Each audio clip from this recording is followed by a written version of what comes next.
Porque muita gente tem receio justamente da falta de estabilidade. Mas a mesma pessoa que tem receio da falta de estabilidade é a pessoa que não procura levar o negócio de forma profissional. Exatamente. Então, hoje se aparecer um cliente aqui eu vendo. Se não aparecer também é porque Deus não quis. Aí fica difícil de construir de fato um negócio duradouro, um negócio que venha a dar frutos, que sejam mais interessantes do que o que a gente vê aí, né? Que é a realidade da grande maioria, infelizmente.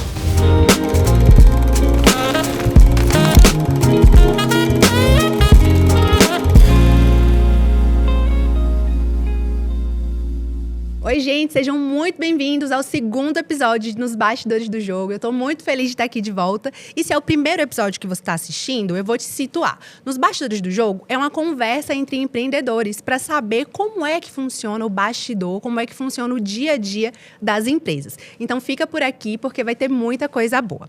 E antes de começar o episódio, eu quero te falar uma novidade. Esse episódio tem uma marca parceira que é a Brandscard. A Brandscard é um cartão que consegue te liberar um saque de 300 até R$1.000 e você consegue parcelar em até 18 parcelas fixas. Como cliente final, você consegue receber esse valor caso seja aprovado na pré-análise. Mas, se você tem interesse em ser um revendedor, você também consegue se cadastrar para revender Brandscard para os seus clientes. Qualquer informação adicional para saber mais, saber como funciona, comissão, cadastramento, você consegue ver no QR Code que está aparecendo em algum lugar dessa tela, tá certo? Mas vamos lá, porque hoje o episódio é muito legal. A gente vai conversar com uma advogada trabalhista, falar um pouco sobre o dia a dia enquanto empreendedora e enquanto advogada também. E trazer, um pouco dos bastidores dessa vida que ela leva hoje. Com vocês, doutora Giovana. Oi, Madu, tudo bem? Prazer estar aqui. Muito obrigada pelo convite, viu? Eu estou muito feliz de estar recebendo você aqui hoje. A gente vai conversar bastante. Tem várias dúvidas aqui que o pessoal mandou lá no Instagram, mas tem dúvida minha também, porque é uma dor de todo empresário, né? Então, vamos conversar. Bora lá, tô aqui para isso. Antes de entrar nessa parte, eu quero conversar um pouco sobre Giovana antes do doutora. Entender quem é Giovana primeiro. Entender aí como é que funciona seu dia a dia, como é que você chegou, na verdade, na sua profissão. Sempre foi isso que você quis? Conta um pouquinho pra gente. Madu, vou tentar trazer um pouquinho aqui o resumo do que foi minha vida até aqui. Mas eu vim de uma universidade pública e quando a gente entra numa universidade pública, principalmente na área do direito, a gente é muito incentivado a prestar concurso público. Então, eu já entrei com a cabeça de ser juíza do trabalho.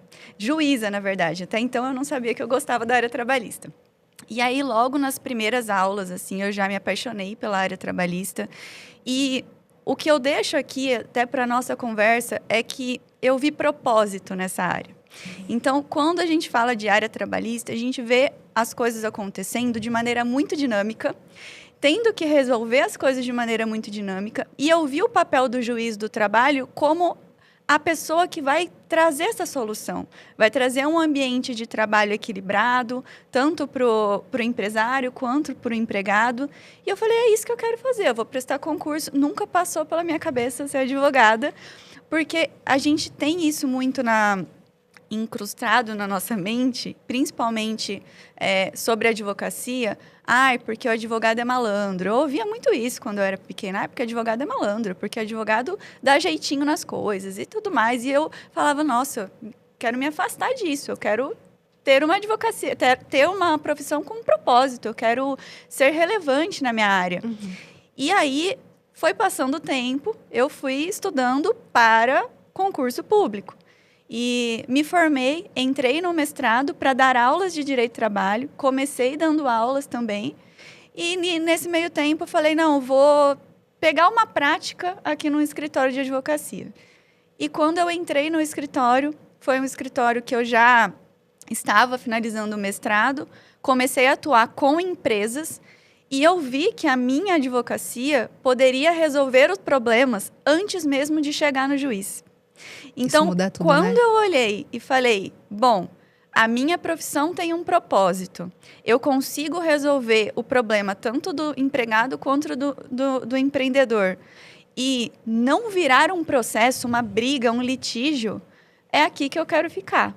E aí foi quando eu me apaixonei. Eu vi que não tem nada disso. Ai, advogado é malandro, nada disso. A gente tem uma profissão muito digna. E você acredita que eu ouvi isso bastante também? Eu já cogitei há um tempo fazer, acho que foi uma das primeiras profissões assim que eu cogitei, direito. Porque direito é muito bem visto, né? As pessoas querem fazer, é uma das grandes profissões. Mas eu escutava muito isso. Não, porque não é profissão de gente certa, você vai acabar defendendo coisa errada. E aí a gente cresce com isso, mas quando precisa… É o advogado que vai resolver tudo.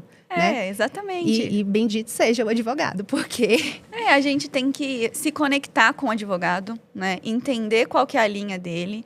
E, claro, gente boa e gente ruim vai ter em qualquer profissão. Todas as profissões, A gente sabe disso, né? Exatamente. E me posicionar como uma advogada preventiva na área trabalhista para empresas foi algo que eu busquei desde o começo. Então, eu fui me especializar nisso, fiz uma pós-graduação de compliance trabalhista. Então, o meu foco sempre é em prevenir o problema antes dele chegar. Então, eu nem chego lá no juiz. Sempre foi a área do trabalho? Sempre. Nunca se despertou para outra coisa? Nunca me despertei. Eu sempre fiz pesquisa na área, desde a graduação, comecei a estudar, no mestrado também. Eu falo que se me vier com uma dúvida criminal, eu não vou saber responder. Eu sempre fui, assim, da área trabalhista. E isso me fez a especialista que sou há 10 anos. Então, assim, qualquer coisa que você me perguntar da área trabalhista, alguma resposta eu vou ter. Agora, nas demais, a gente tem parcerias para isso. Perfeito. E aconteceu alguma coisa que te chamou tanto a atenção para essa área? Ou é algo que veio de dentro mesmo? Você sabe que toda vez que eu vou a um restaurante, ou eu chego em um hotel, ou até numa loja, eu sou muito analítica.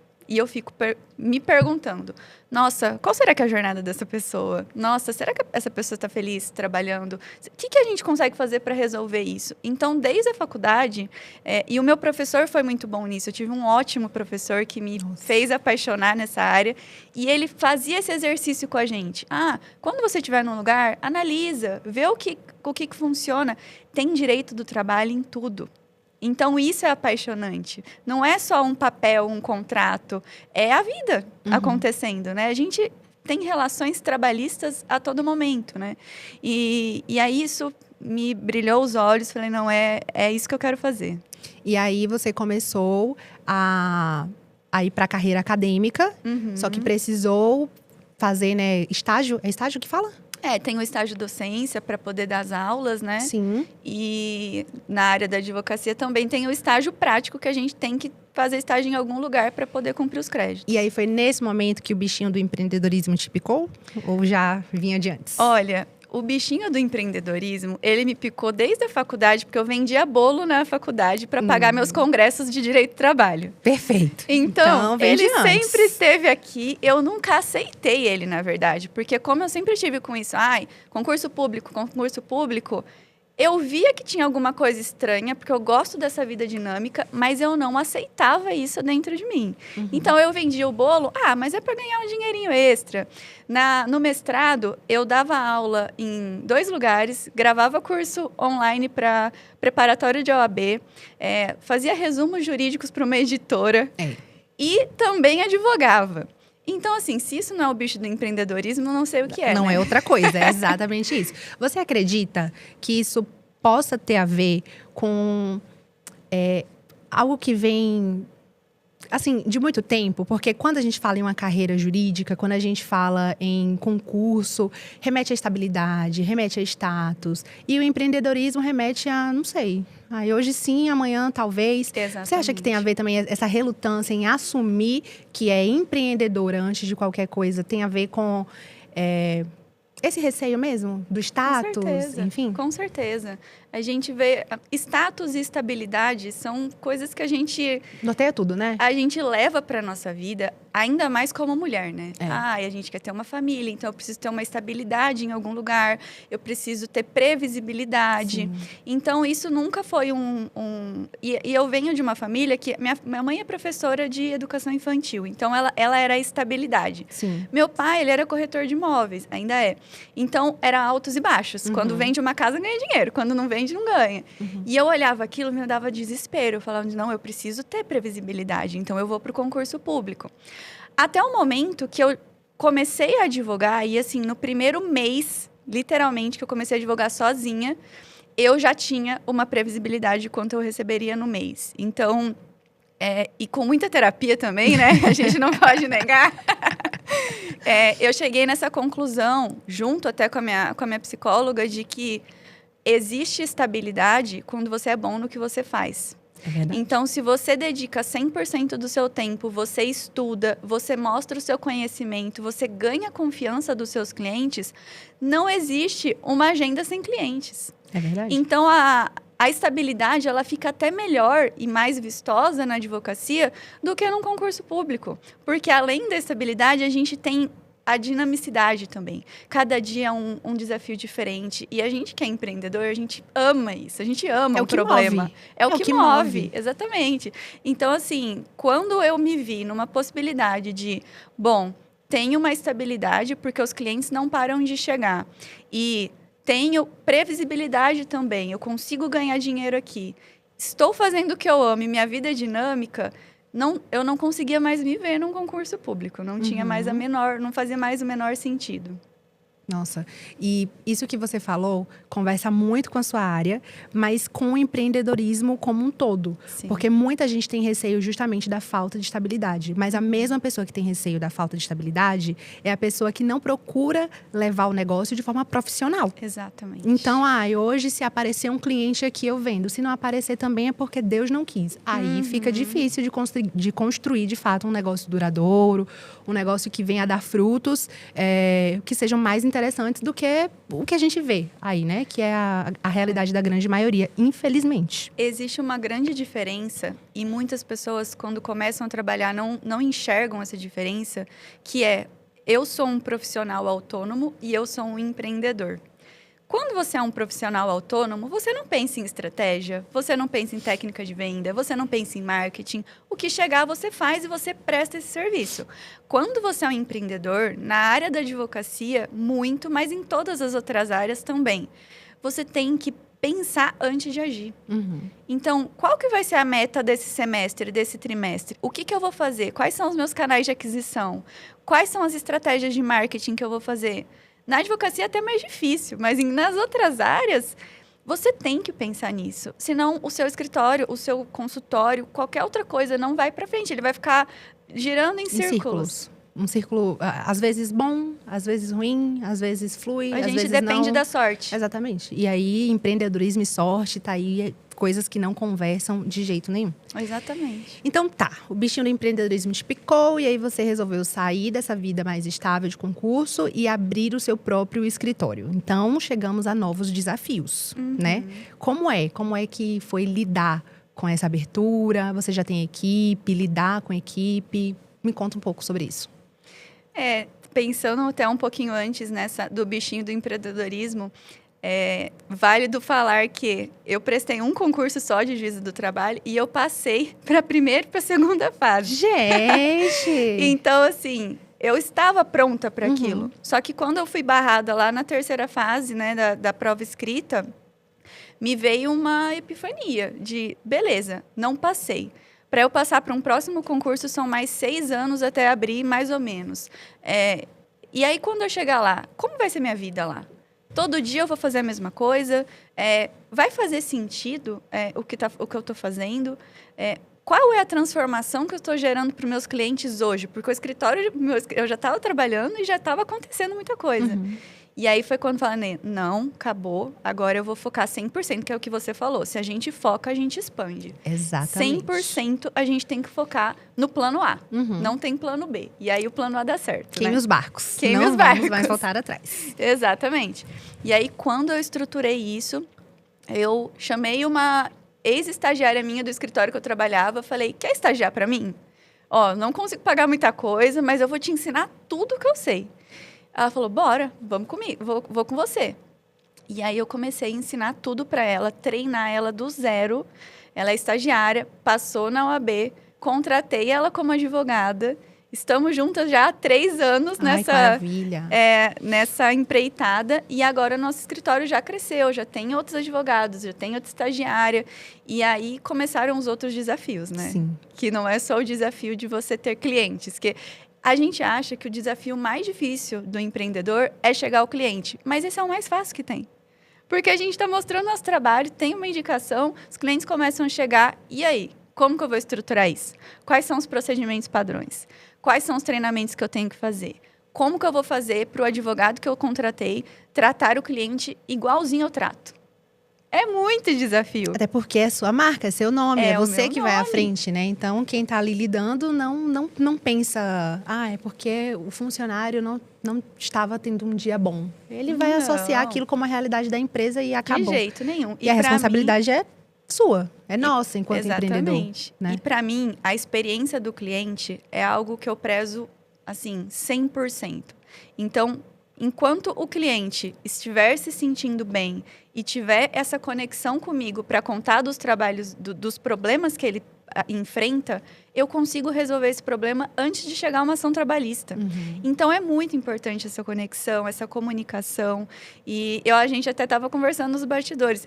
Eu sempre falo para os meus clientes, hoje minha maior carteira de clientes é no consultivo mensal.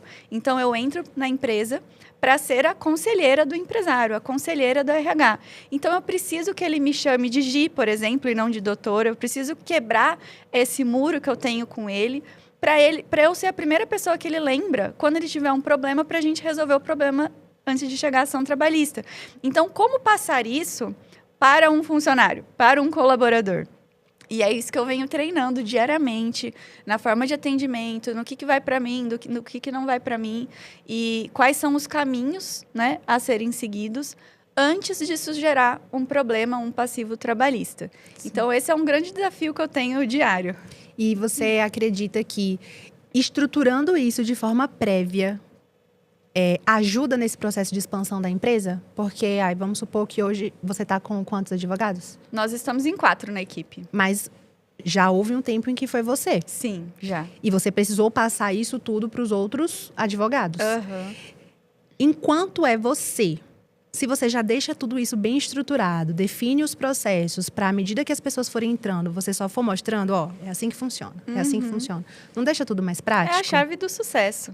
E eu falo isso diariamente para os meus clientes, porque um dos serviços que a gente faz com os clientes é a elaboração de regulamento interno, Nossa, código de conduta e treinamento de RH, treinamento de gestão, de liderança.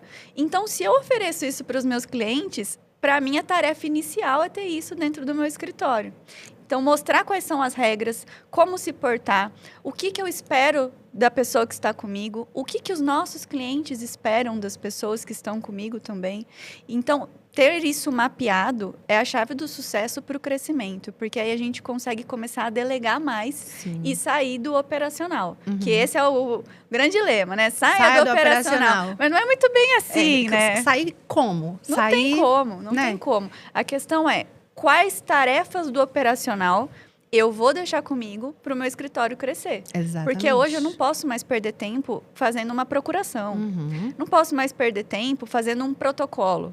Eu tenho que fazer coisas que, de fato, a Giovana, como profissional, tem que fazer e não dá para delegar. Então, sair do operacional é uma grande falácia. A gente tem que ficar no operacional, senão o nosso escritório não vai crescer. Exatamente. Só que onde nós vamos ficar no operacional? Definir as prioridades, né? E entender o que pode ser delegado, o que deve ser delegado, na verdade. Agora, não delargar, delegar. Sim. De forma ajustada, de forma documentada, para depois também o funcionário errar, não fez do jeito que você esperava que ele fizesse, e aí a gente coloca a culpa no funcionário. Sendo que ele não recebeu orientação, não é? Não acontece muito isso? Eu fui em um evento de advogados, de empreendedorismo de advocacia recentemente, e eu achei muito interessante uma analogia que uma das empresárias fez lá. Quando você contrata alguém, e ela chamou a pessoa no palco, né? Quando você contrata alguém, como que você fala para a pessoa no primeiro dia? Você vai ser do comercial, e o que você tem que fazer é acertar aquele alvo ali. Só que eu vou colocar uma venda em você, tá? Pode começar seu dia. Acabou. E aí a pessoa fica tentando acertar o alvo com uma venda, e ela nunca vai acertar. Por quê? A pessoa entrou no comercial, ela não teve um treinamento, ela não foi orientada do que ela tem que fazer, passou-se o dia inteiro, ela tá lá com a venda dela, e aí você chega e fala, e aí, fulana, como é que foi seu dia? Conseguiu fazer tudo? Não consegui. E aí a pessoa, não consegui. Que absurdo! E aí Nossa, ainda mas eu tô te pagando. pra Você isso. não fez nada o dia inteiro? Como assim você não fez nada o dia inteiro? E ainda vem a queixa, né? Nossa, na entrevista de emprego não era assim. Na É. entrevista de emprego chegou tão pra frente e agora tá desse jeito. Pois Gente, cadê a proatividade, que era a sua grande qualidade? exatamente. Mas como que a gente vai ter proatividade se eu não sei o que tem que fazer? Quais são as Exatamente. regras do jogo? Por isso que a gente tem que pensar em treinar, em montar um regulamento, em fazer o onboarding. Muitas empresas já adotam isso e tem dado muito certo, às vezes até gravado deixar esse onboarding. Então, na advocacia, qualquer empresa é isso. Você está colocando a venda no seu funcionário ou você está tirando o véu da dúvida? Exatamente. Você está trazendo as regras do jogo. Aí sim você vai poder cobrar dele. E assim, existem casos e casos, né? Tem também aquela contratação que você faz e, de fato, você espera que seja de um jeito, você investe, você tenta e não vai pra frente de jeito nenhum. Mas quando você tem um processo documentado e um processo muito bem definido, é muito simples de você dizer não tem como continuar. Eu já fiz tudo isso aqui, você passou por todas as etapas e você não mostrou o resultado esperado pela empresa, que você estava ciente lá no começo, Exato. que eu te apresentei. Então, infelizmente, nossa caminhada encerra aqui. Mas quando não existe esse processo, é desleal com o funcionário. Ele fica correndo em círculos, tentando fazer, tentando acertar e não tem como, porque as expectativas não estão bem definidas. E né? nem só isso, né, Madu? A gente tem que pensar em custo para a empresa também, Com né? certeza. Toda vez que você chama uma pessoa, não dá o treinamento, aí acha que ela não foi bem, mas falhou nesses pontos e demite, contrata de novo, você perdeu tempo, você perdeu dinheiro, processo seletivo demorado. A conta não fecha no final. E aí, tem também o prazo de experiência, né? Que são os 3 meses. E aí, durante esse período, tá indo bem. Ah, não, fulano tá acompanhando, tá dando certo. Aí, quando dá 3 meses e um dia... Começa o atestado. Mas será que não acompanhou a bênção desde o começo, lá desde o dia 1? Esperou 3 meses e um dia para poder ver que não ia dar certo? Exatamente. Justamente essa falta de controle é muito custoso para a empresa. Muito custoso, meu Deus. Mas tem saída, né? Então... Vi que você falou sobre o regimento interno. Para quem não sabe o que é, explica assim rapidamente como é que isso interfere assim, no dia a dia da empresa. Pessoal, o regimento interno, nada mais é do que colocar as regras do jogo. A sua empresa é sua. Então, por esse motivo, você pode avaliar o que você pode pedir do seu colaborador. Lógico que quando você tem um jurídico junto com você, eu vou te falar, olha, isso aqui a gente não pode pedir, isso aqui a gente pode. Então, a gente faz toda essa análise. Mas o regulamento interno, basicamente, é colocar quais são as regras, os procedimentos padrões e poder cobrar isso. Porque a partir do momento que o funcionário não faz, você pode dar advertência, você pode dar uma suspensão, você pode até chegar numa justa causa. Então, por exemplo, eu tenho muitos clientes que são restaurantes. E uma das regras máximas de higiene sanitária é não comer na cozinha, é não comer os alimentos da cozinha.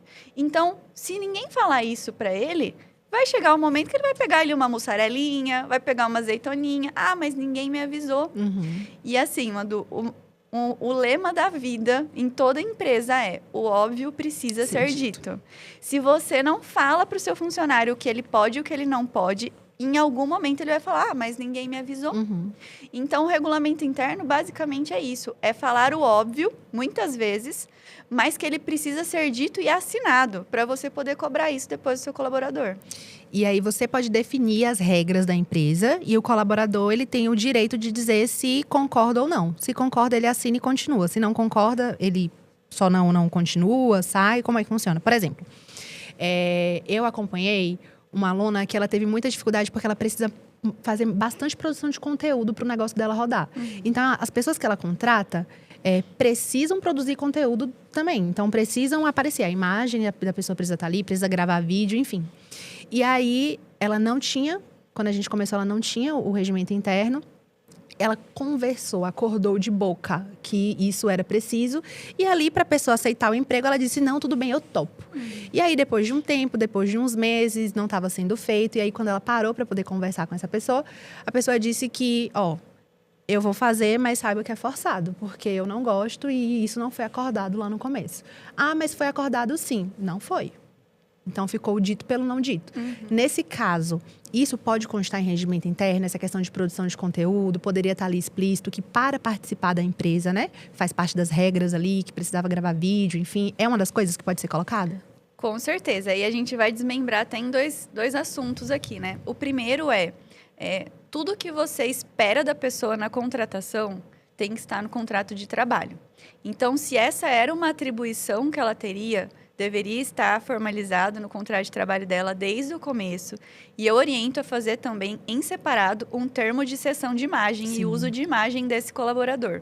Então, se ela já chegou falando isso, que pode, né? Então, assina aqui. Então, se pode, assina aqui. E é importante isso porque a gente está falando da imagem da pessoa, né? E se ela não aceita, eu oriento a não ter essa pessoa dentro do seu trabalho, dentro do seu quadro de funcionários. O regulamento interno, a mesma coisa.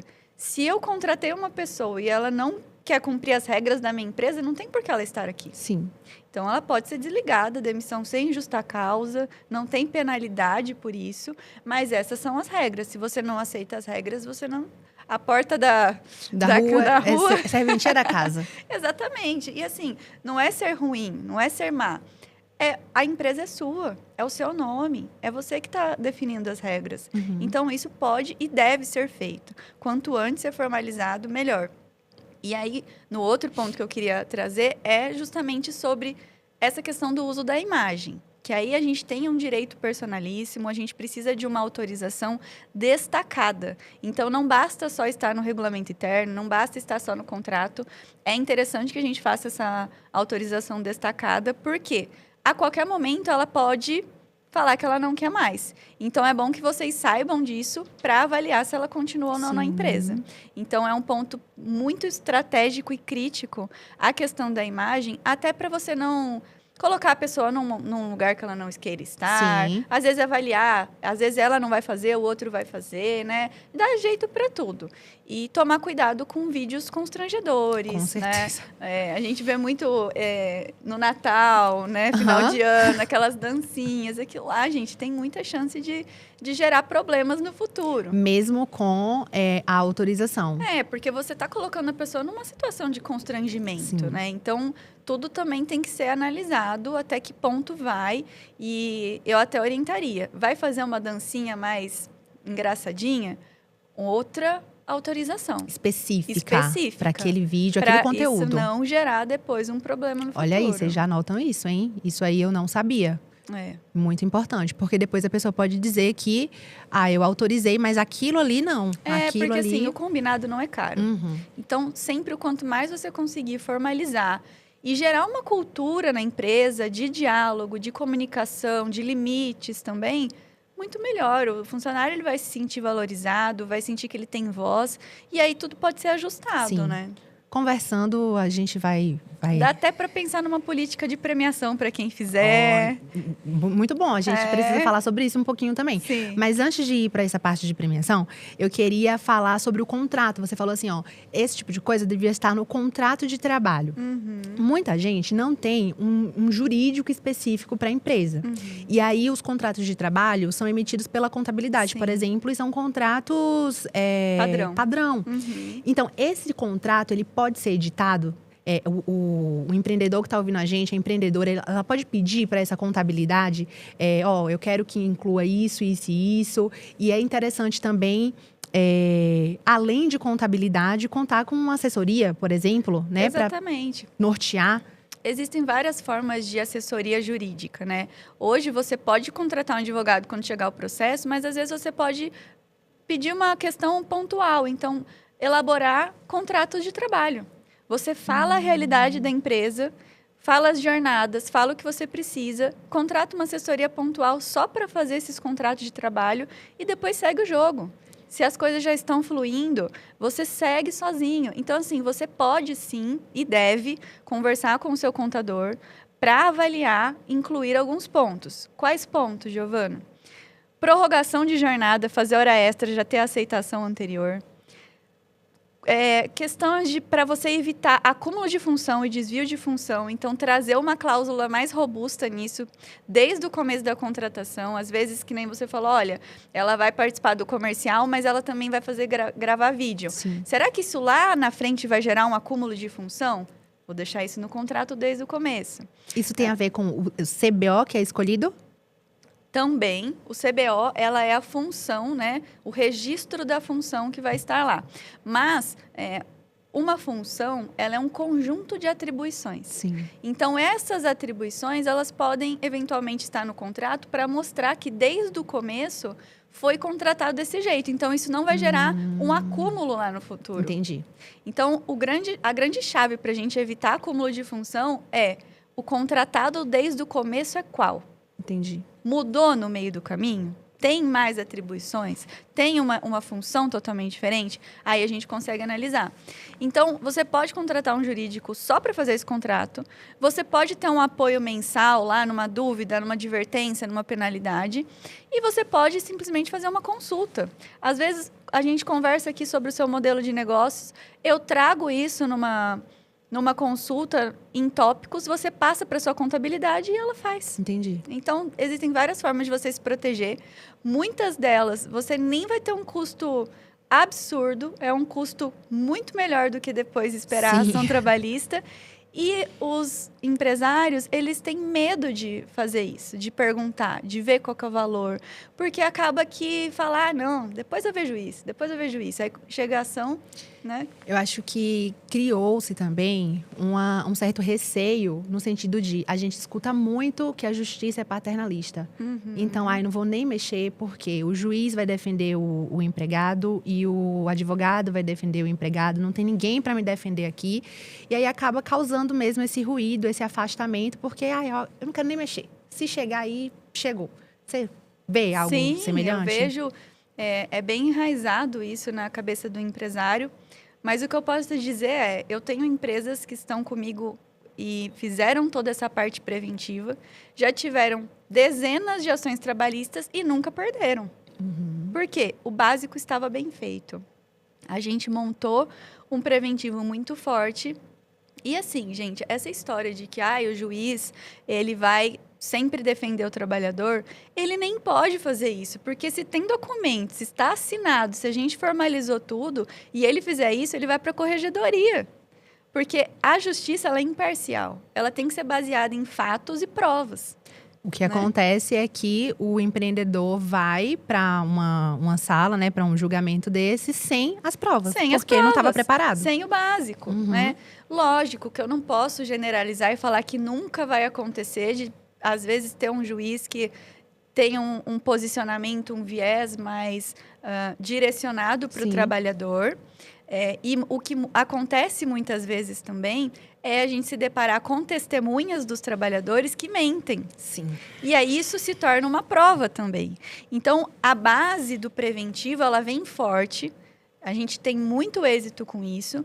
Mais um ponto nos processos que também eu prezo muito para a gente conseguir ter uma boa audiência é preparar preposto e preparar testemunhas para o que der e vier. Porque pode vir um advogado lá do outro lado meio atravessado, fazer algumas perguntas meio que você vai não saber como responder.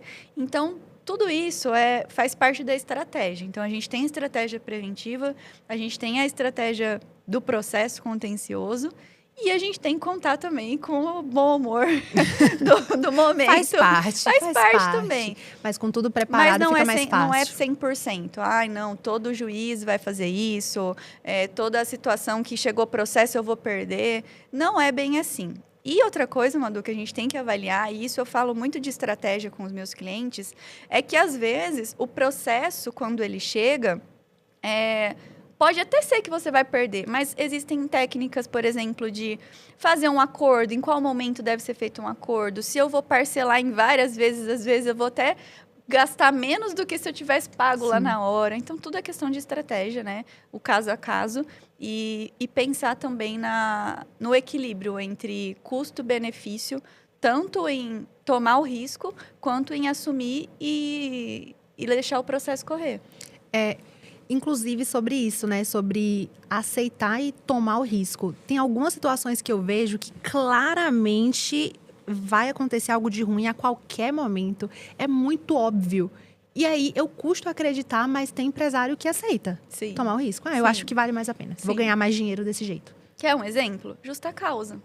Às vezes a gente está conversando com o cliente e aí ele fala assim, vou dar justa causa para esse empregado.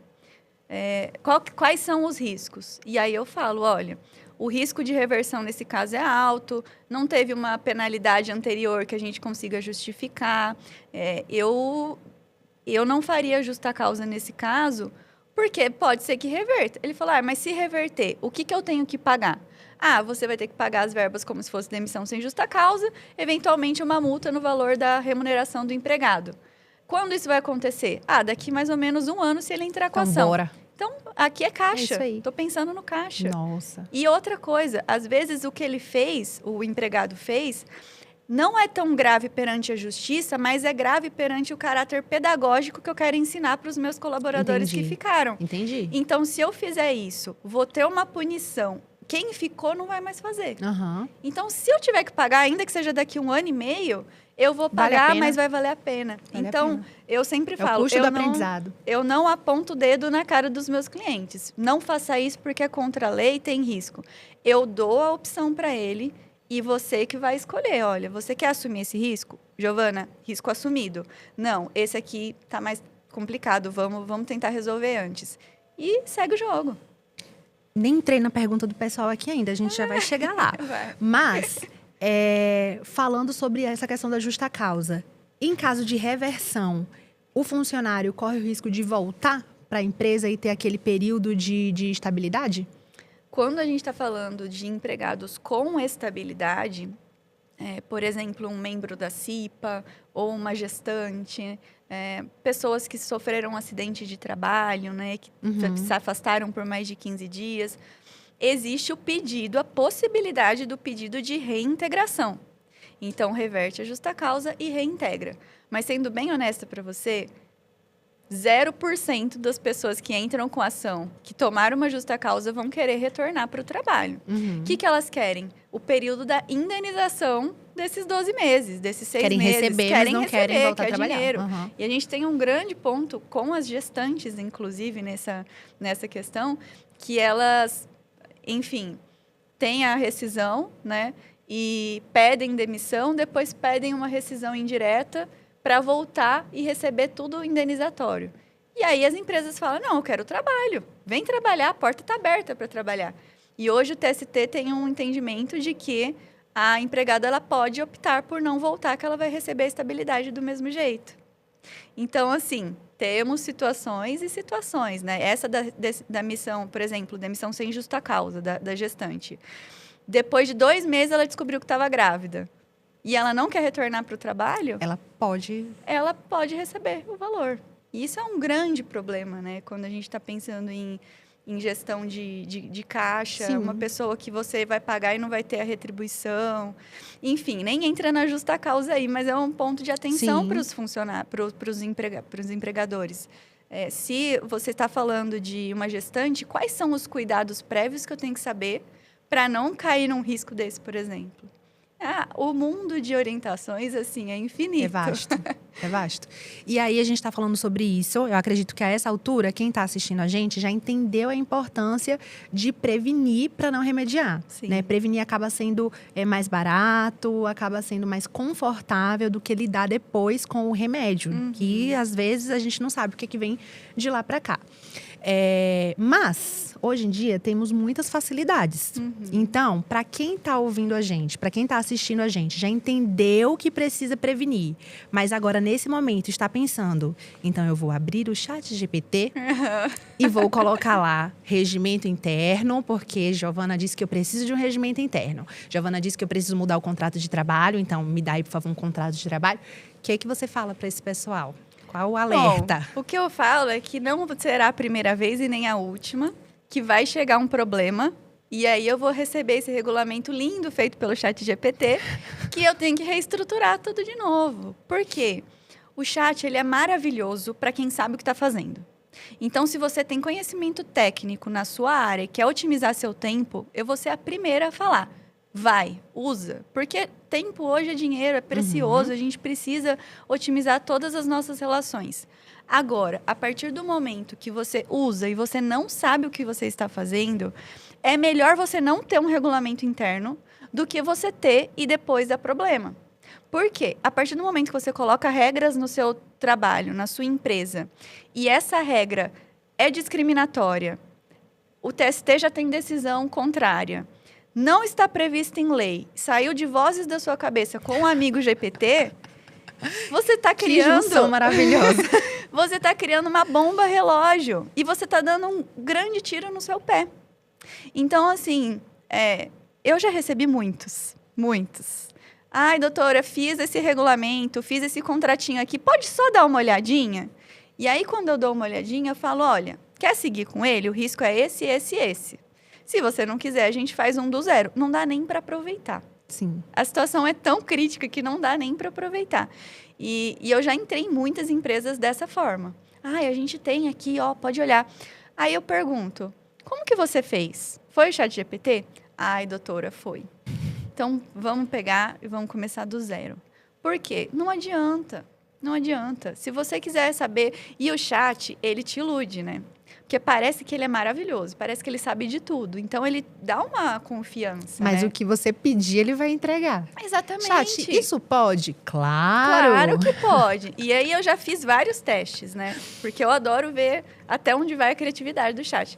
Aí, eu coloco. O que você responderia nesse caso? A jurisprudência majoritária fala desse jeito. Aí, vai ver, ele inventou a jurisprudência. Então, assim, gente, tomem cuidado. Tenham um pouco de discernimento, usem a inteligência artificial ao seu favor, não contra você. Se você não sabe o que você está falando, é muito mais barato você pagar uma consulta, às vezes, para ter uns insights e fazer isso sozinha, do que depois pagar a conta lá na justiça. Ótimo. E é muito interessante isso, porque muita gente ainda tem essa visão do advogado só como remédio lá na frente, né? E é bem mais tranquilo, bem mais calmo o processo quando começa desde antes. Até porque o advogado já conhece a realidade da empresa, consegue identificar os riscos, né? Fazer uma visita ali, não sei, ver como é que funciona. Olha, aquilo ali acho que não tá muito certo não, vamos melhorar. E aí vai aprimorando as coisas antes que chegue no fatídico momento que... Quando acontece, misericórdia. Eu falo que eu poderia estar ganhando muito mais dinheiro agora se eu estivesse defendendo o empregado, porque problema tem em todo lugar. É verdade. E você entrar com ações em massa e ver o que vai dar depois no processo, gira muito mais dinheiro do que você entrar numa empresa, fazer uma reunião, alinhar um cronograma de entrega, trazer a raiz do problema, mostrar para o empresário qual que é o problema, resolver o problema. Isso vai muito tempo, né? Sim. Mas, para mim, é isso que tem propósito, é isso que faz sentido. Porque o que adianta eu lá conversar com o juiz, aquele juiz apático que está vendo quem está mentindo, quem que não está, olhar para o empregado, ver que ele já está, assim, não queria estar ali, o empresário não queria estar ali. Não faz sentido essa lógica, chegar numa justiça para resolver, se a gente pode resolver antes. Então, é uma questão de propósito mesmo. Eu vejo muito mais sentido fazendo isso e vejo muito mais transformação fazendo isso, porque as coisas funcionam. Quando a gente organiza, as coisas funcionam. Nossa, incrível. Ai, é nossa super-heroína, gente. Vamos lá. Eu separei aqui algumas perguntas. Finalmente chegamos nelas. Vamos. Que eu abri uma caixinha no meu Instagram. E aí perguntei lá, né, quem tinha dúvidas, assim, trabalhistas. E separei algumas das que chegaram pra gente conversar aqui. Algumas eu até já me adiantei porque fez parte aqui do processo e a gente acabou conversando. Então, eu vou falar outras, né, que estão por aqui. Qual é o maior erro que você vê empresas cometendo na contratação de funcionários? Tá. São tantos. Vamos escolher aí o mais... que chega a dar arrepio. O maior erro que eu vejo, e a gente já até conversou aqui, é não formalizar. Não fazer nada formalizado. Por quê? O combinado não é caro. Se a contratação foi 8 horas por dia, com possibilidade de prorrogar 2 horas quando precisar, isso tem que estar no contrato. Se a contratação foi para X atribuições e, eventualmente, ela vai precisar... A gente trabalha muito com empresas pequenas, médio porte. Então, existe muito faz tudo, né? Toda Sim. empresa tem. Ele pode fazer isso, pode fazer aquilo. Se você não formaliza, isso é um risco. Então, eu falaria duas aí. Vou trazer mais uma de, Ótimo, de bônus, vai. A primeira é não formalizar, porque o que é combinado e assinado não é caro. E a segunda é fazer o fatídico teste antes. Eu ia te perguntar agora. Deus é prova. Gente, 90% das empresas que eu converso tem esse padrão. Eu vou só fazer um teste de um mês para ver o que vai acontecer. De um mês ainda, não é nem de uma semana, um teste de um mês logo. Não, teste de um mês, 30 dias. Ver o que vai acontecer e depois, se ele for bem, eu contrato. Gente, não tem por que fazer isso. A gente tem um contrato de experiência para fazer isso. Dá até para a gente fazer um contrato de experiência de 30 dias, depois prorrogar. Sim. Então, passou os 30 dias, não precisa ser os 45, pode ser até menos. Muita gente acha que é 45 mais 45, né? Mas é flexível. Você pode fazer até de 15 dias. Então, você avaliou, deu para avaliar nesse tempo, já rescinde o contrato ali, você não vai pagar multa, você não vai pagar nada mais. Se você fizer uma experiência de 14 dias, nem os avos das férias, você vai ter que pagar. Nem FGTS você vai ter que pagar, porque é a cada 15 dias. Entendi. Então, essa é uma estratégia que eu falo também. E aí, se quiser fazer essa de 14 dias, no caso, e for renovar, aí a segunda precisa ser pelo período completo. Sim, até completar os 90 dias. Entendi. Exatamente. Não, mas é uma ótima estratégia, porque em 15 dias, se você tivesse acompanhamento próximo, se você estiver ali de fato entendendo o que está acontecendo com o recém-chegado na sua empresa, é tempo suficiente para você entender se vale a pena seguir São 2 por semanas. mais tempo ou não. Então, muito, muito interessante. Então, essas seriam as duas, né? Porque o risco de você não fazer essa contratação formalizada, tudo certinho, é poder vir multa administrativa lá do Ministério do Trabalho e Emprego, ter que fazer retificação de carteira de trabalho depois lá na Justiça, né? Receber multa por atraso, enfim, são vários os E aí é o dinheiro indo embora, né? Dinheiro não tem necessidade. Tenta economizar nesse momento e acaba perdendo muito mais Exato. depois. WhatsApp, áudios e mensagens realmente viram prova? Sim, realmente viram prova. Engraçado que eu dei uma palestra essa semana e foi exatamente sobre essa pergunta isso? que fizeram também. Era uma palestra sobre assédio e foi a primeira coisa que me perguntaram. Mas eu posso gravar, por exemplo, uma conversa? Eu posso usar isso depois na justiça? E a resposta é sim, você pode. Inclusive, o empregado, ele usa isso 100% das ações trabalhistas. Sim. Então, o empresário também pode fazer isso. O que eu orientaria para você ter um cuidado maior? Hoje, quando a gente usa esse tipo de prova, e esse tipo de prova ele é validado na Justiça do Trabalho, sendo bem específico. Por quê?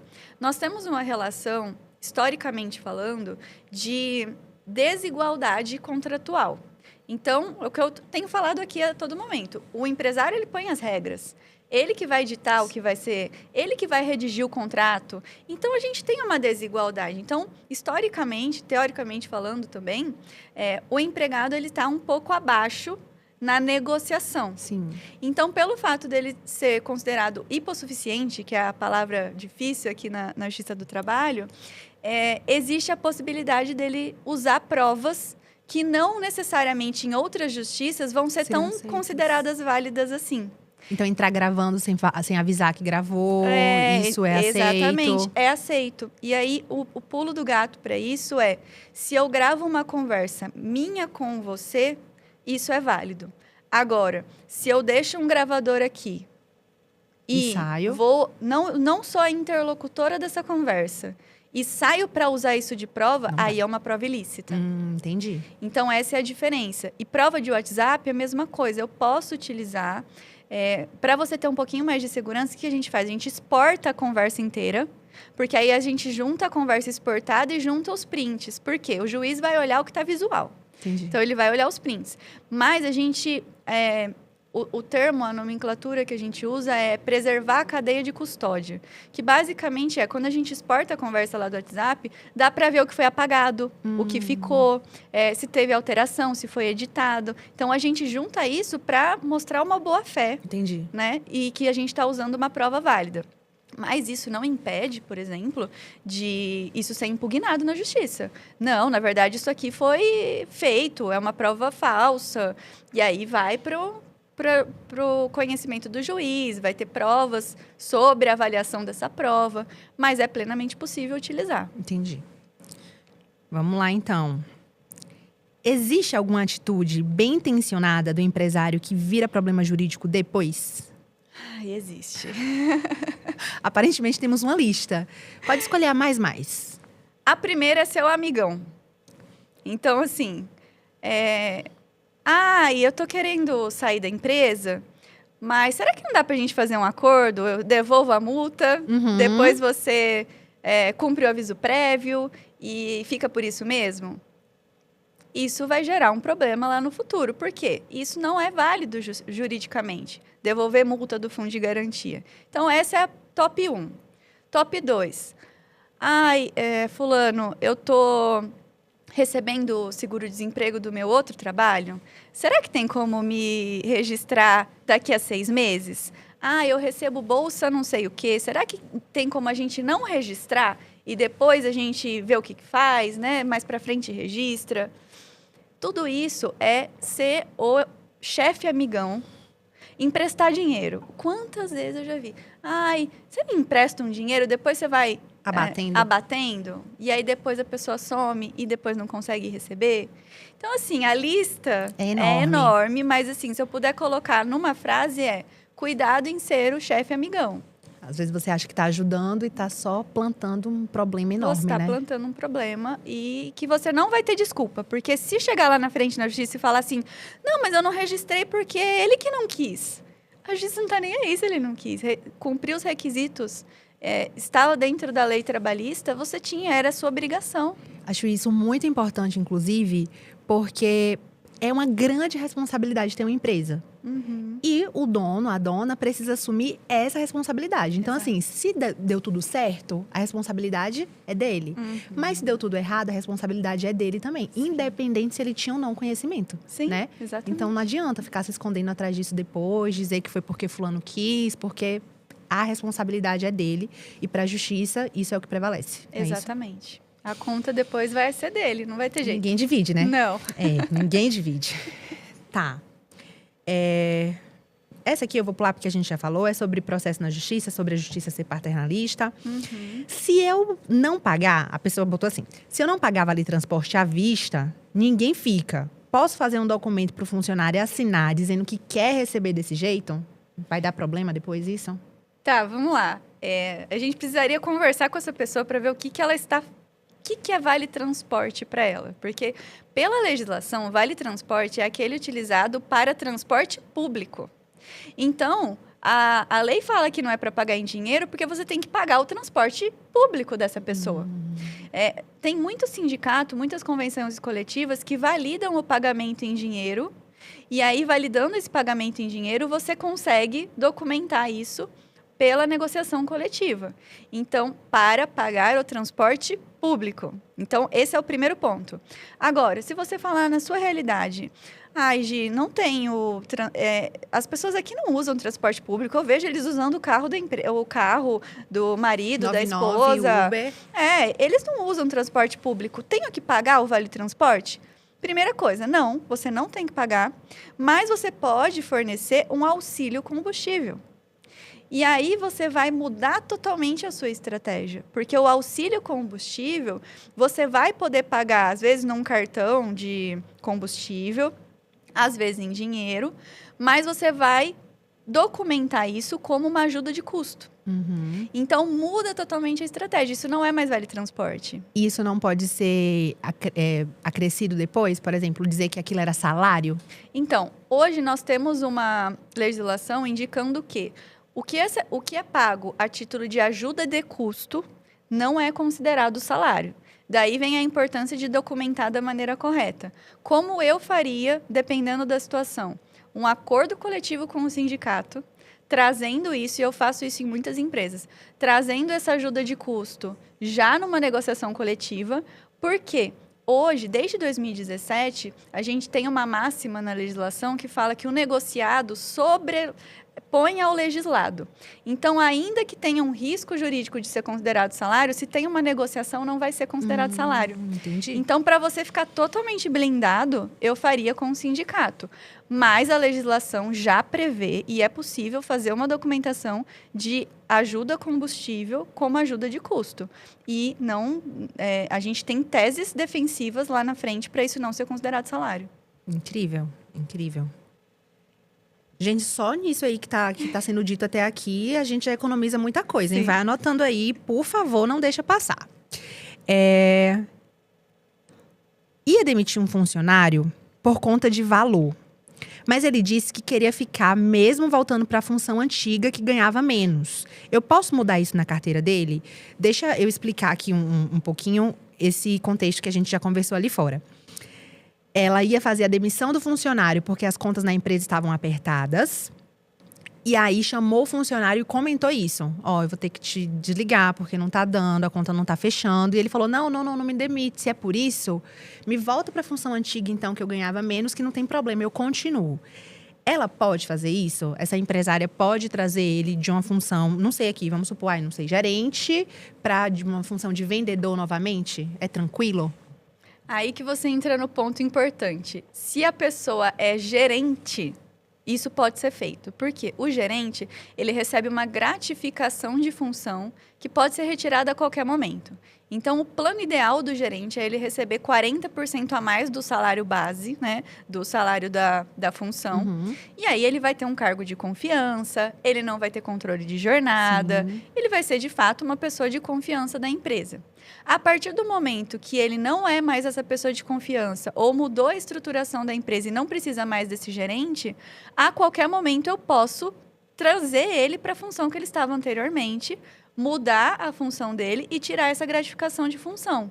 Então, quando vem essa pergunta e o ponto é sobre ser gerente, plenamente possível, ela pode fazer isso. Mas se fosse outro cargo? Mas se fosse outro cargo, aí a gente entra nas complicações de não poder reduzir salário, ter um rebaixamento de função. Isso pode ser um risco jurídico lá na frente. Agora, se isso foi conversado entre eles, existe aí um benefício para o trabalhador, porque a outra opção é ele ser demitido, o que eu faria? Buscaria uma chancela do sindicato para fazer isso com um termo de quitação dentro do sindicato, tudo escrito, tudo anotado, para mostrar que não é um rebaixamento, não é uma retaliação e que as partes estão em acordo. E aí segue com a contratação. Toda empresa, em qualquer nicho, tem um sindicato para o qual ela pode se reportar? Sim, hoje o sindicato, ele a gente avalia qual que é o sindicato da empresa, olhando qual que é a atividade principal dela e olhando a localidade que o trabalho é prestado. Entendi. Então, por exemplo, tem empresas que prestam serviço em vários estados, ela vai ter que obedecer vários sindicatos dentro da categoria dela. Então, por que isso? Porque piso salarial, por exemplo, ele vai diferir na Bahia, em São Sim. Paulo. Valor de necessidade de vale alimentação, ele vai ser diferente. Então, assim, a gente tem que sempre olhar isso. Categoria e localidade. Beleza, descobri qual que é a minha categoria e qual que é a minha localidade. Aí eu vou ver se tem um sindicato e uma convenção coletiva vigente. Por quê, Madu? A cada 2 anos, a convenção coletiva ela precisa ser renovada. Não pode ter uma convenção para 10 anos, por exemplo. Entendi. Então, o que acontece muitas vezes é que o sindicato ele perde força e não tem uma convenção coletiva vigente em alguns momentos. Então, não necessariamente o sindicato vai ter uma convenção coletiva para você seguir, mas sempre vai ter um sindicato, ou dentro lá da sua região, ou às vezes no estado, uma federação. Aí a gente vai olhando e analisando qual que é o contexto até chegar na pessoa do representante do trabalhador e do empresário. Tem sindicato Entendi. patronal e sindicato também Entendi. dos empregados. Incrível. E aí, fazer tudo isso com a ajuda de uma especialista no assunto deixa tudo mais prático. O problema é que empresário não tem tempo para nada, né? Exatamente. Então, Só a de gente- pensar em fazer todo esse... Não, Eu dou o caminho, mas eu também facilito. é mais prático. É mais prático, até porque, como a gente falou, o empresário ele precisa estar com o tempo dele livre para fazer a empresa crescer, Sim, né? Se ele para exatamente. se preocupar com essa questão burocrática, outra coisa está em aberto ali, é dinheiro que ele deixou de ganhar. Exatamente. Então é melhor entregar na mão de quem entende e ficar tranquilo. Sim. Vamos lá, então. As perguntas que eu selecionei, a gente já conseguiu responder todas aqui. Maravilha. E aí, agora, eu quero fazer um jogo com você, chamado Jogadas Rápidas. Eu vou te falar uma frase objetiva, e você vai me responder de forma objetiva também. A ideia é não pensar muito, para que você consiga falar o que vem de dentro aí mesmo e a gente saber as suas respostas. Preparada? Vamos lá. Então, vamos lá. Uma palavra que define sua trajetória. Movimento. Um erro que te ensinou muito. Um erro. Falta de paciência. Isso me ensinou. Tem me ensinado. Uma decisão difícil que valeu a pena. Abrir meu próprio escritório. Um mito sobre direito do trabalho.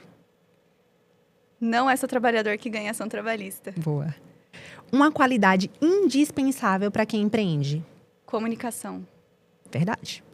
Algo que você não abre mão na sua rotina. Oração quando eu acordo. Faz toda a diferença, né? Uma frase que você sempre repete para os seus clientes. Nossa, são tantas. Depende da situação. Ai, meu Deus, essa é difícil, mas o que eu sempre falo para eles é: esse é o caminho. Você escolhe qual risco você quer assumir. A responsabilidade Sim. da escolha. Um conselho que você daria para a você, só que do começo da sua carreira. Acredita no seu potencial e não se coloque em caixinhas menores do que você cabe. Perfeito. O que significa sucesso para você hoje? Sucesso, para mim, é alinhar o que eu penso de sucesso financeiro com sucesso de propósito. Acho que essa é a minha grande busca, né? Ter mais clientes, ter um escritório grande, tudo isso é legal, tudo isso é vistoso, mas no final das contas eu sempre me pergunto, qual que é a transformação que eu estou gerando? Isso vai de encontro com o meu propósito ou está alinhado com o meu propósito? Então, o sucesso é você conseguir alinhar tempo com a sua família, gestão da sua empresa e gestão do propósito também. Tudo isso num bolo só não é fácil. Não é. Mas precisa fazer sentido. Se não fizer sentido, não tem por que continuar. Eu vi isso recentemente. Eu também sou acompanhada, né? Eu acredito tanto no poder do acompanhamento que eu tenho pessoas que me acompanham nessa minha jornada. E eu ouvi da minha mentora, ela falando assim: Maria, nós, enquanto seres humanos, nós não somos incoerentes. Se você diz isso, é porque para você, né, o pilar da família, ele é muito forte, então você precisa dessa coerência para poder seguir. Para outras pessoas, outras coisas vão falar mais forte, outras coisas vão falar mais alto. Mas, de modo geral, o que a gente precisa entender é que nós não somos incoerentes. Exato. Então, não adianta nada querer seguir para o caminho A se de dentro algo te chama para o caminho B. Você pode até conseguir, mas não vai ter como manter. Não vai soar verdadeiro, não vai fazer sentido. Então, a gente tem que pensar nisso mesmo. Exatamente. Sucesso é tudo, não é só dinheiro. Se for só dinheiro, consegue fácil. Mas você não... O tanto de gente milionária que tem hoje em depressão. Exatamente. Algum motivo tem, né? Falta o propósito. E a gente quer continuar crescendo, mas quer continuar crescendo com tudo estabilizado, né? Com bem, ordem. feliz, com ordem. Exatamente. Não adianta nada se dedicar tanto para o trabalho, se dedicar tanto para as coisas assim do dia a dia, se isso não vai trazer essa satisfação mesmo, interna, esse bem-estar, né? Então, maravilhosa a definição de sucesso. É algo muito pessoal, vai mudar muito de pessoa para pessoa, mas sempre seguindo essa questão aí dessa coerência. Eu acho isso maravilhoso. Então tá, eu não queria finalizar não, mas... Passou tão rápido. Passou rápido? Passou rápido. Eu quero perguntar para você, qual conselho você deixaria hoje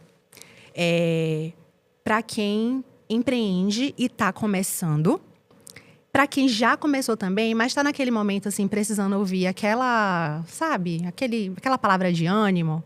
Qual o conselho que você deixaria para essa pessoa hoje? Enquanto empreendedora, enquanto dona do próprio negócio, mas também enquanto advogada, que aqui a gente quer tirar o máximo desse seu lado também. Olha, eu sempre falo para os meus clientes que lá na bandeira do Brasil a gente tem a frase ordem e progresso. E não é à toa que a ordem está antes do progresso. Geralmente, quando a gente empreende, a gente quer tudo para ontem. Verdade. A gente quer correr, a gente quer progresso, a gente quer dinheiro, a gente quer fazer cliente. E a gente vai progredindo sem pensar na ordem. Então, o empreendedor, ele pensa muito no progresso e ordem depois. Chegou a ação trabalhista. Deixa eu colocar a casa em ordem agora. Então, o que eu deixaria para quem está começando a empreender e até para quem já empreende é: não subestime a ordem e progresso lá da bandeira do Brasil. Coloque a casa em ordem. Tem um funcionário só? Monta treinamento. Faz um contrato legal. Isso vai te gerar uma paz e uma rapidez para você chegar no processo, no progresso mais cedo, muito maior do que fazer tudo atropelado, crescer de qualquer jeito e depois lá na frente ter que arrumar. Então, a frase que eu deixaria é: olhe para a bandeira do Brasil e olhe isso para o seu trabalho, para o seu emprego, para o seu empreendimento. Eu estou com a minha casa em ordem para gerar o progresso que eu quero daqui a 5, 10 anos? Estou. Então, tá perfeito. Eu não estou? Olhe com cuidado. Porque eu fiz isso no meu escritório, eu vejo os clientes fazendo isso, e quanto mais a gente demora, mais tempo a gente perde e mais dinheiro a gente perde. Exatamente. Também. Porque correr de qualquer jeito, crescer de qualquer jeito, vai deixando falhas no processo. Então, a frase que eu deixo é essa: pense na ordem primeiro do progresso. Ainda que as coisas sejam muito rápidas, a gente tenha que fazer tudo para ontem, a nossa vida é muito dinâmica, mas enquanto você tiver um tempinho para organizar um pontinho, 1% por dia, a sua vida vai melhorar e você vai sair daquele operacional que você não precisa estar e vai focar no que realmente importa. Maravilha. E aí já é a deixa perfeita para eu falar para vocês da Move. Porque a Move é uma escola de negócios que aborda 4 pilares. A gente fala sobre vendas, a gente fala sobre financeiro, fala sobre gestão de pessoas e fala sobre mentalidade de dono. E é justamente sobre isso, sobre organizar a casa para que você consiga crescer com estabilidade, para que você consiga crescer com calma, com tranquilidade, para não precisar ficar ajustando as coisas enquanto tudo acontece, sabe? Trocando o pneu do carro com ele rodando. É horrível. Então, a Move existe justamente para isso, para te ajudar a profissionalizar a sua forma de gerir o seu negócio.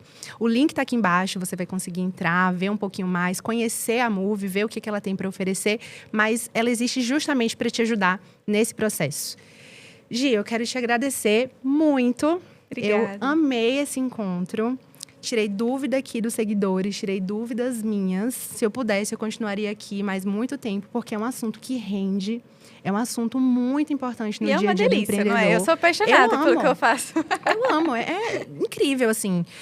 Não gosto do problema. Mas essa parte da prevenção, né? De conversar sobre. E enquanto você falava, eu já fui aqui, voltando a minha mente para a empresa. Será que o que ela está falando lá a gente já está fazendo? Se não está fazendo, o que eu vou fazer? Já sei o que eu vou fazer. A gente vai conversar. Então, assim, é muito bom. E é interessante conversar sobre isso dessa forma, de forma prévia, de forma leve, né? Sem a dor ali latente, sem ninguém pisando no nosso calo. Porque tem tempo de resolver, a gente consegue fazer tudo com mais calma, a gente consegue implementar estratégias, né? Exato. Mudar coisas no ambiente, enfim, de uma forma muito mais tranquila, sem aquela correria, sem aquilo de, meu Deus, fiscalização, meu Deus, problema. Então, é um assunto muito gostoso. Eu gosto bastante de falar sobre isso. Quero te agradecer por sua presença aqui. Eu que agradeço. E quando você quiser voltar, essa cadeirinha aí vai estar sempre disponível para você, porque é um assunto que não morre nunca, é uma pauta que não acaba jamais. Muito obrigada. Foi uma delícia, adorei. E estou à disposição, coloquem aqui nos comentários, né? Se vocês tiverem dúvidas e quiser que eu volto com o maior prazer. Eu tenho certeza que vai ser um pedido geral. Posso deixar meu Instagram? Com certeza. Pessoal, para quem quiser me acompanhar, eu trago também dicas de gestão, dicas trabalhistas, de rotinas. Temos também um treinamento para RHs, para o setor de recursos humanos mesmo, para conseguir desenvolver esse setor e você ter mais tranquilidade no seu empreendimento. Meu Instagram é @giovanagdpaula, com I e 2 N's. Vai estar aqui naquela, vai estar aqui Então, aparecendo em fechou. algum lugar Segue na tela. lá. Mas antes de finalizar, me fala um pouquinho mais sobre isso também, porque é algo muito, muito interessante. Tem a possibilidade de fazer contratação de assessoria, enfim, né, de conselho, né, de uma conselheira, mas o fato de você conseguir treinar o seu RH, isso deslancha muito, porque você sabe que a pessoa está ali de dentro já fazendo o que é correto. Exatamente. É essa a ideia? A ideia é a gente ter esse braço educacional para quem não tem ainda o suporte do jurídico mensal, para quem ainda não consegue fazer esse suporte mais constante, a gente tem esse braço educacional. O que a gente faz? A gente tem essa formação de RH, que basicamente a gente vai ter aulas bem curtinhas, gravadas, bem práticas, das dúvidas que eu recebi durante todos esses anos com os RHs que eu costumo trabalhar. Sim. Transformei isso numa formação e dei isso para a empresa comprar e treinar internamente o seu setor de RH. Então, a gente fala de problemas no processo seletivo e contratação, formas de contratação, formas de demissão, o que a gente tem que cuidar durante o contrato, política de penalidades, como que eu dou uma advertência, como que eu dou uma justa causa, tem gradação, como que eu ensino o RH para passar isso para o colaborador. Política de jornada de trabalho. Então, quando que eu uso um banco de horas? Quando na minha empresa é necessário um banco de horas? Todas essas questões. E também a gente tem um módulo sobre o que eu preciso saber que o TST está pensando antes de tomar uma decisão. Porque a gente tem precedentes vinculantes hoje que mudam a todo momento. Então, a ideia dessa formação é ter essa recorrência. O RH ele fica com a gente durante 6 meses. Durante esses 6 meses, tem atualização toda semana, a gente traz no grupo esses pontos que eles precisam saber e a cada 15 dias a gente abre um hot seat de perguntas e respostas sobre o que a gente tem no curso, na formação. Então, é um papo bem próximo do RH. A gente faz isso dentro da própria jornada do trabalho, para o RH sentir que está sendo treinado mesmo dentro da jornada e para o empregador poder cobrar esse treinamento dele, para não ter que pagar hora extra quanto a isso. Então, eu deixo a cada 15 dias 1 hora do meu tempo para ter essa proximidade com o RH, para fazer esse tirar dúvidas das aulas que a gente deu. Eu não posso trazer casos concretos, porque seria uma violação de ética, mas eu posso trazer pontos de vista sobre as aulas que a gente tem lá no conteúdo gravado. Então, é um treinamento bem completo e garante que o RH esteja preparado, porque o RH é o coração da empresa, não tem jeito. É ele que está lá na linha de frente, tomando decisão todo dia. Então, ele vai se sentir mais preparado. O empregador, ele vai poder cobrar esse preparo, porque ele vai estar formando, né, as pessoas ali. E a gente tem uma retenção de um RH bom, né, porque a gente está treinando o RH para ele ficar ali. Então, é um curso, é uma formação mesmo, né, bem completa nesse sentido. E eu espero que eu consiga aí trazer esse preventivo, a sementinha do preventivo aí no RH e que ele consiga deslanchar aí sem passivo trabalhista. Não, com essa didática, com certeza. E, meu Deus do céu, já passa aí o link, porque maravilha. Você falou que são 6 meses. Isso. Aí, encerrando, a pessoa consegue renovar para estar sempre com esse contato? Pode renovar. A gente tem aulas que vão sendo distribuídas ao longo dos 6 meses, né? E a cada 15 dias tem o Tira Dúvidas dentro do horário comercial. Sim. Que a gente abre para conversar. Além disso, aí saiu uma decisão do TST que todo mundo precisa saber. Eu vou abrir uma live dentro da nossa formação, eu vou explicar isso e a pessoa vai ter esse acompanhamento atualizado. Nossa, perfeito. Então, a cada 6 meses, se ela quiser renovar, ela pode renovar. Saber que está sempre atualizado sobre esses assuntos que são tão importantes. Sim. Maravilha. Gi, mais uma vez, muito obrigada. Você é maravilhosa, inteligentíssima, didática demais. Eu tenho certeza que todo mundo aí entendeu muita coisa, clareou bastante coisa. E são coisas que economizam no bolso da gente. Então, isso é maravilhoso demais. Essa é a ideia. Só pontos positivos. Então, muito Obrigada. obrigada. Espero que você volte, tá? Porque foi maravilhoso. Obrigada, sucesso, parabéns, né, por essa iniciativa, muito Obrigada. legal esse projeto, o projeto da Move também. Só desejo sucesso. E para você que ficou até aqui, eu quero te parabenizar, porque isso significa que você está buscando mais conhecimento, isso significa que você está buscando se aprimorar. Então, antes de sair, curte, comenta, compartilha e se inscreve no canal. E até a próxima!